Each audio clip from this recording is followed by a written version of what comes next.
বাংলাদেশের সবচেয়ে শক্তিশালী বেদাত হলো এই বেদাত। এর চেয়ে বড় শক্তিশালী বেদাত এদেশে আর নাই। কি?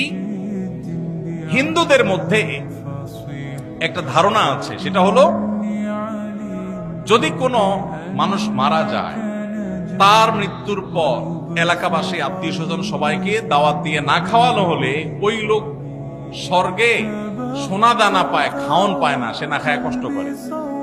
এই যে মানুষ মারা যাওয়ার পরে যে খাওয়ার অনুষ্ঠান মৃত ব্যক্তির ওয়ারিসদের উপরে চাপানো হয়, এটা ওই শ্রাদ্ধ থেকে এসেছে। এটা ইসলামে নাই। ইসলামে আছে উল্টাটা। উল্টা কি? একটা মানুষ মারা গেছেন, নবী সাল্লাল্লাহু আলাইহি সাল্লাম বলেছেন অমুক মারা গেছেন, তার পরিবারের লোকদের জন্য তোমরা খাবারের ব্যবস্থা করো। কেন? কারণ তাদের রান্না করার মতো মানসিক অবস্থা নাই। আমরাও সেটা করি অবশ্য।